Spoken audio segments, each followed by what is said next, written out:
The entrance to West Point Karate looked more like a showroom than a training space. Floor-to-ceiling glass framed the lobby. Red LED lighting pulsing beneath sleek vinyl benches. Digital displays cycled through slow-motion footage of students in matching branded GIs breaking boards, posing mid-kick, or flexing beside slogans like discipline, heat, win. A ring of polished trophies sat under a spotlight near the welcome desk, each engraved with a gold-plated name that glinted under the lights. Riley stepped inside quietly. She wore a plain white gi with no patches or embroidery. The fabric faded and soft from use. Her hair was pulled back into a low knot, still damp from the drizzle outside. No gear bag, no branded hoodie, no energy drink bottle in hand. She didn't speak. The room didn't pause for her. The receptionist, a young woman scrolling on her phone, gestured without looking. Trial waiver. Clipboards on the edge. Her nails clicked across the screen. Behind Riley, a group of students leaned against a mirror wall, stretching banded thighs and scrolling through a group chat. One of them glanced up, eyebrows raised. Walked in like she owns the place, he muttered, just loud enough. Another laughed under his breath. Riley crossed the room slowly. She picked up the clipboard, signed the waiver without hesitation, and placed it back with a steady hand. Her expression never shifted. She bowed briefly to the mat, a gesture no one else returned, then stepped forward. At the far end of the room, a tall man with thick arms and a black gi trimmed in red stood watching a sparring match. His name, Chad, was stitched in gold across his chest. He didn't say a word. He didn't need to. Everyone else already had. The drills started fast. Riley was placed in the second row beside students who barely looked at her. As they cycled through warm-up combinations, the woman to her left snapped her kicks too wide, forcing Riley to step back or take the hit. A man on her right muttered cues like a coach, though none of his corrections were useful. "Loosen your hips." "Grandma," he said after she landed a clean step-through. Riley didn't reply. The room moved like a machine of curated aggression. Branded Gs shimmered under the LED strips overhead, some stitched with embroidered flags or gold lettering. Students shouted over one another with false intensity.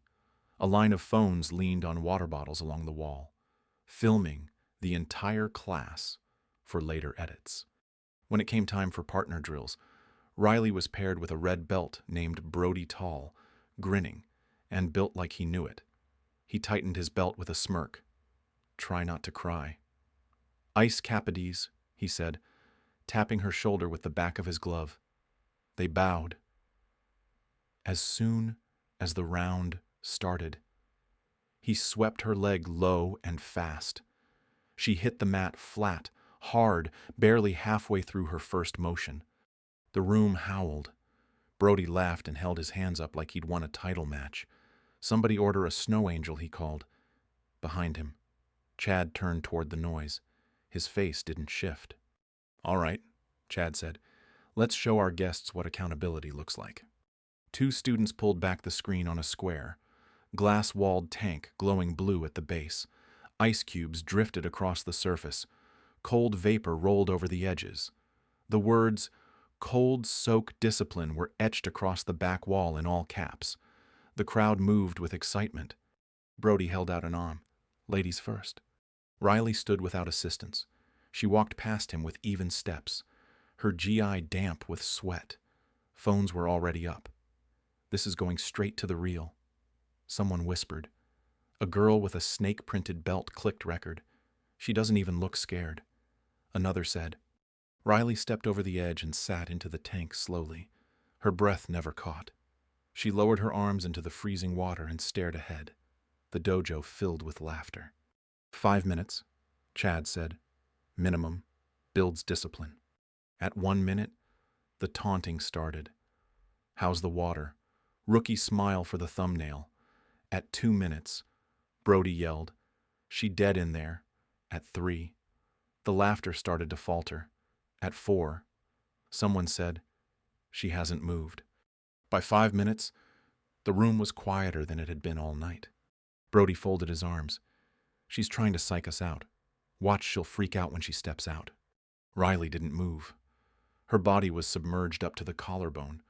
Her eyes blinked slowly. A few students backed away from the glass. One whispered, "That's not normal." At minute 6, Chad shrugged and waved it off. "All right, that's enough. Let the icicle out." Riley stepped from the tank with the same quiet she'd entered. A student handed her a towel without meeting her eyes. Another recorded her walk back to the locker room from behind. The clip was up within minutes. Trial chick dead inside. Ice bath champ. The thumbnail froze on her blank expression. Inside the women's locker room, the tension broke into open mockery. Someone across the room shouted, "Hey, Ice Queen, your towel's melting." Another girl dropped a wet towel at Riley's feet and mock bowed, "May your reign be long and silent." The others laughed. Riley didn't look up. She sat on the bench, unwrapping her belt, folding her guy with slow precision. Her belt was borrowed, slightly frayed at the edges. She placed it carefully atop the folded cotton. Behind her, the conversation turned from teasing to strategy. "You think she'll show up again? Not a chance. That girl's gonna vanish like steam." Someone opened the group chat. "She's already in the reel. Chad's gonna love this." One girl scrolled through her camera roll. She never even blinked. "That's the creepiest part." Someone else muttered, "You think she's trained before?" The silence that followed was brief. "Nah," Brody's voice echoed from the men's side. "She's a statue. No instincts." Riley stood and moved to the far corner to finish dressing. Her hands were still and deliberate, her gaze low. The fluorescent lights buzzed above her. The laughter drifted, grew thinner, then disappeared. Not because anyone had silenced it, because it no longer mattered to her. By the time she left the locker room, a new post had hit the gym's private feed. The thumbnail showed Riley seated in the glowing bath. The caption read, "Cold-blooded or just broken West Point's frostiest trial." Yet, no one stopped her as she walked past the front desk. The receptionist didn't look up. The red letters overhead flickered once. Riley pushed open the door and stepped into the cold night air. The glass lobby behind her remained loud. She left it that way. The locker room had emptied, its tiled walls echoing only with the distant hum of the overhead lights. Riley sat on the end of the bench, her gym bag unopened at her feet. Her hair was still damp, strands clinging to her neck, but she hadn't moved to towel off. The silence was different here. It didn't demand anything. It didn't laugh. She pulled out her phone and opened a saved voicemail. Her brother's voice came through, calm, but edged with worry. "Hey, just checking in. You don't have to stay. You know, if they're the same kind of idiots, don't waste yourself on it. You've already proved it all. You don't owe anybody anything. Riles." There was a pause. "Love you. Call me back if you want." She let the message play to the end. Then she put the phone down beside her and opened the side pouch of her bag. From inside, folded into a Ziploc and yellowed at the corners, she pulled out a newspaper clipping. The headline, bold and cheap-looking, read "Teen Fighter Stuns at State Finals." The photo showed a younger version of her in a white jai, hand raised, blood on her lip and pride in her eyes. Her full name was printed just beneath it, Riley Hale. The page had been folded and refolded too many times. A crease split her name in half. She smoothed it out gently, but the paper resisted. There were other clippings in the pouch. Awards, match stats, local magazine blurbs, none newer than 10 years ago. She'd walked away after a spinal injury that never fully healed. She stopped competing, stopped coaching. Her last public appearance had been a clinic for underfunded schools. Even then, they'd asked her to wear makeup, smile more, represent the spirit of the sport. A year later, she applied to West Point.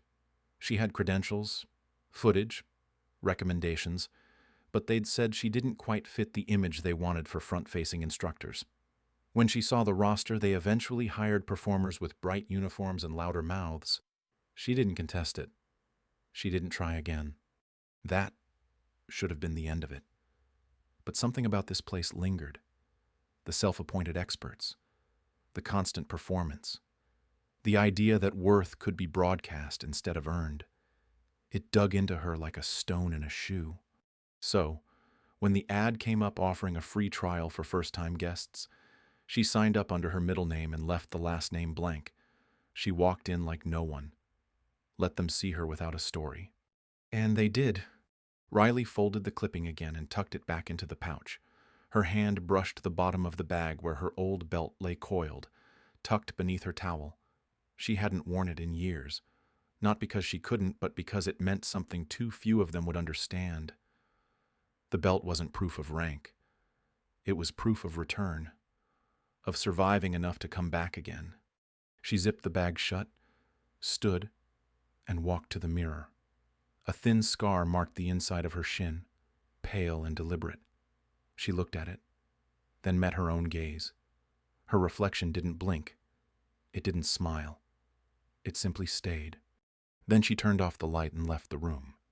The next class opened with booming music and too many voices shouting over each other. West Point Karate didn't quiet down between sessions. It reset like a new episode.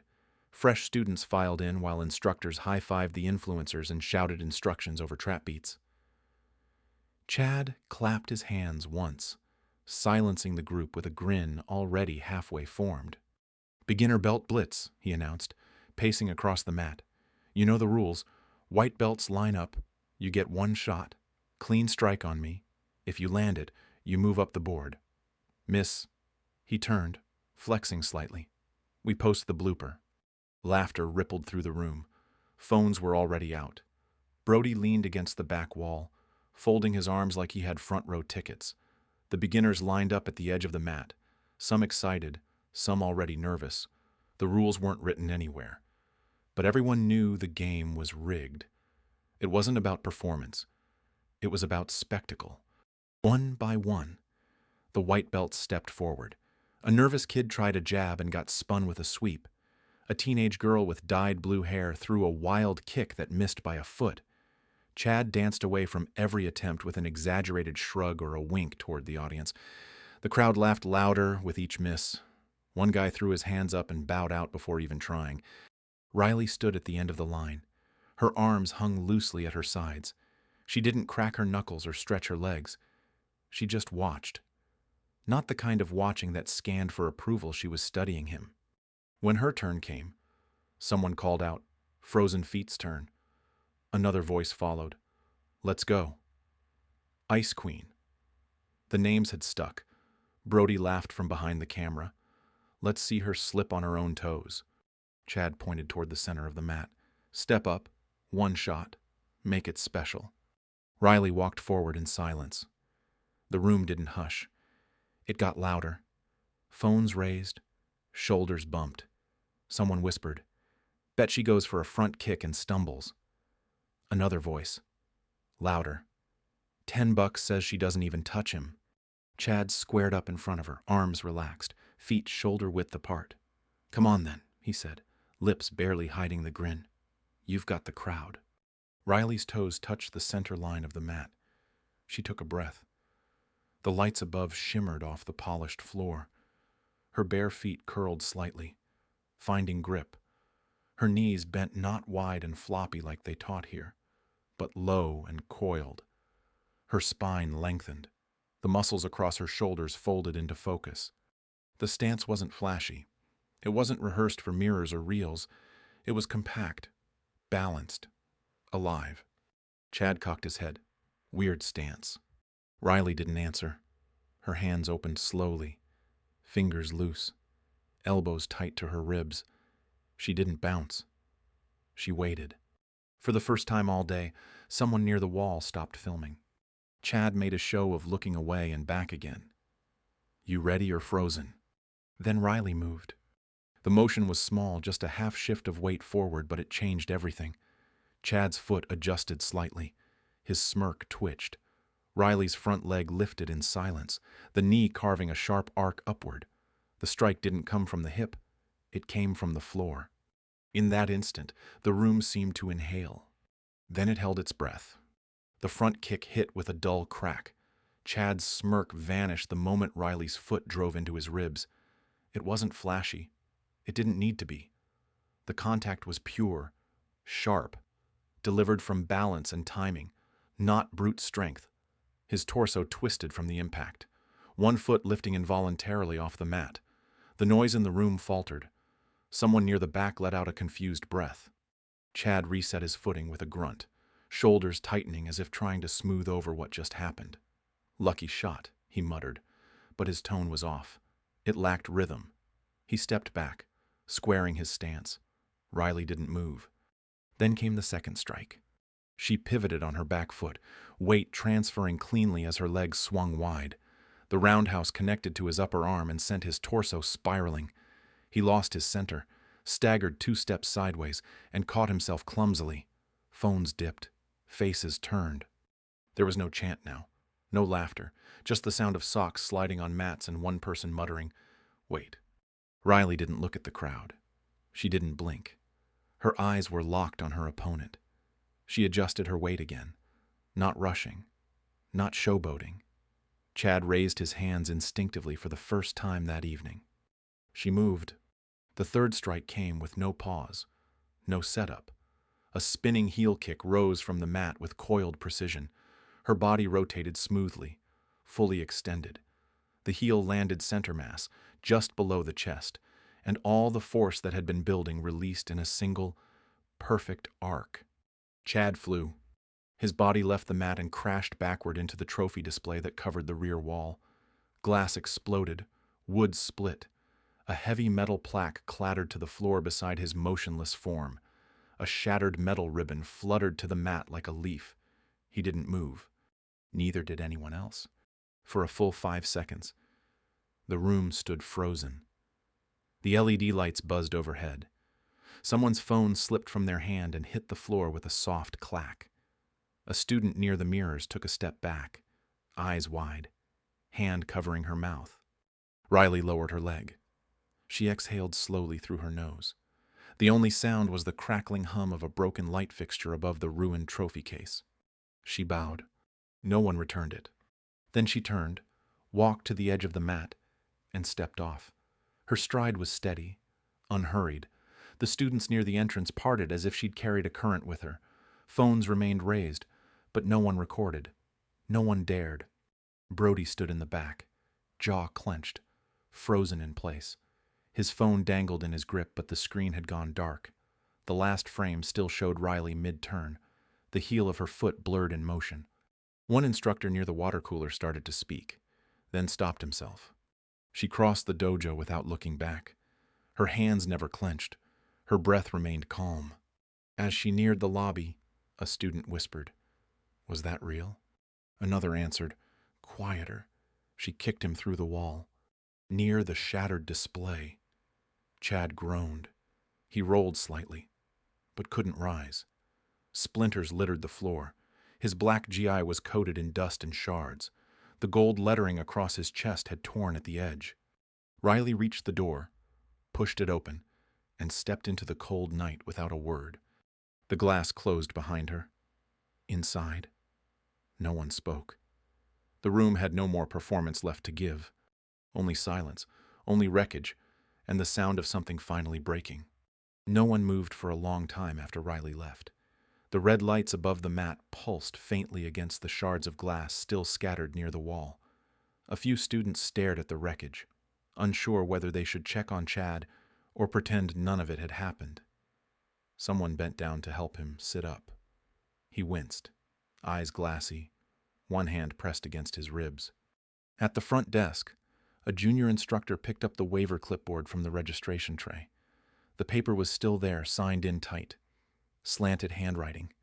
First name only Riley, but beneath that, barely legible on the carbon copy below, a last name had bled through from an earlier fold. "Hale," the instructor said out loud. He blinked. Wait. Another student was already typing. "Riley Hale karate record," he whispered, fingers flying across the screen. The results loaded instantly. Articles, brackets, match footage thumbnails, headlines from a decade ago. Teen sensation wins state at 17. Underdog Hale. Defeats, 5-time champ. Hale withdraws. After injury, where did she go? Someone tapped an old YouTube link and turned the phone sideways. A video began to play. It was her. Younger, but unmistakably Riley calm. Fast. Terrifyingly accurate. The room in the clip looked nothing like West Point. There were no lights, no mirrors, just mats and silence.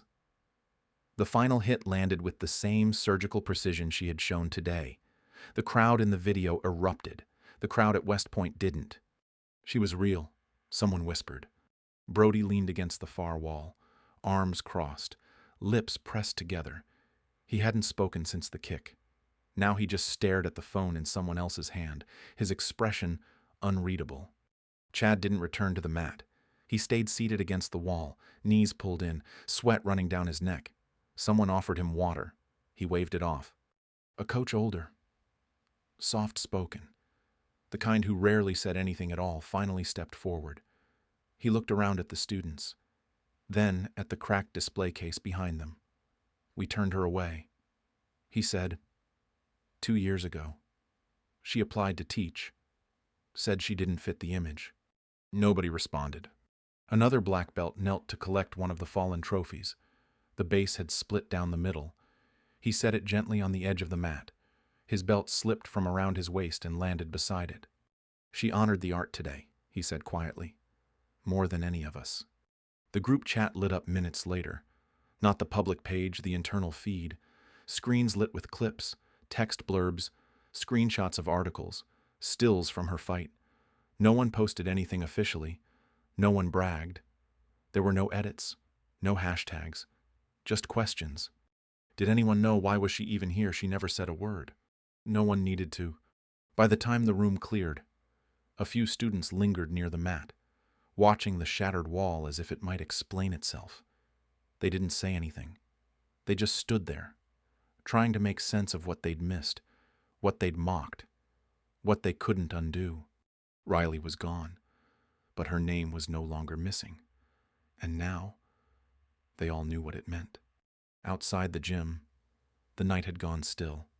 The wind cut between parked cars, scattering dry leaves across the cracked asphalt. Riley walked with her shoulders loose and her breath trailing visibly in the cold. Her duffel was slung low over one shoulder, the strap worn thin at the edges. She didn't glance back. The sound of her footsteps was the only thing that moved in the quiet. Behind the glass, a young girl stood near the front desk, face pressed slightly to the window. She couldn't have been more than 12. Her white belt hung too long at her waist, the ends nearly brushing the tops of her sneakers. She didn't speak. She didn't move. But her eyes followed Riley as she passed under the awning and toward the street lamp. Riley looked up once. Their eyes met for only a moment. No smile, no wink, just a single, calm nod. The girl nodded back. By the time the front doors locked for the night, clips had already started to circulate. None were posted from West Point's account, but students weren't careful. The footage made it onto private feeds first, then group chats, then TikTok.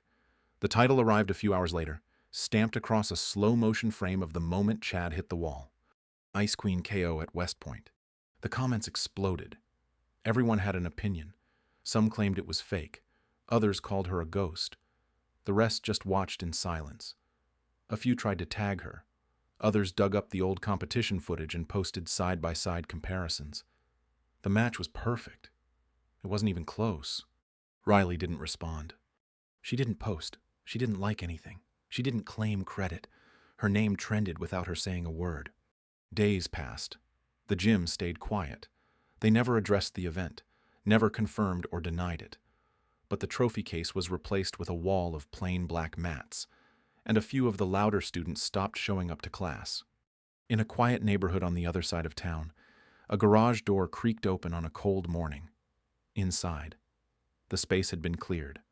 A fresh square of padded mats lay flat on the concrete. There were no mirrors, no trophies, no LED lights, Just two folded chairs, a water jug, and a small speaker on a shelf. Riley stood barefoot in the center, sleeves rolled to her elbows, taping down the final corner of the mat. Her belt hung on a hook by the door, the same one she'd worn a decade ago. The fabric was soft now, darkened by time and sweat. It hadn't been touched in years. She didn't announce her return. She didn't invite anyone. But that afternoon, a quiet knock sounded at the edge of the garage. A girl stepped in, maybe 11, backpack over one shoulder, shoes in hand. "Are you teaching?" she asked. Riley looked at her for a long moment. Then she smiled, just enough to be felt. "I do now," she said. Then she stepped aside and let the girl onto the mat. Sometimes, strength doesn't shout. It doesn't demand attention or ask for permission.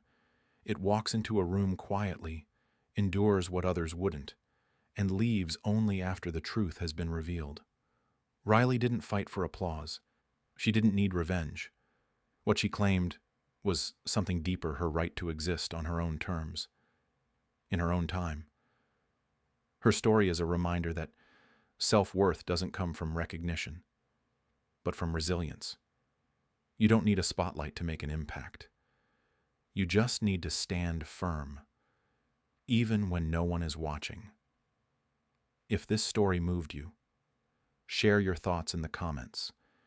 And if you believe in the quiet power of those who refuse to be erased, follow along. There are more stories like this, stories of simple people who hold more strength than the world ever expected.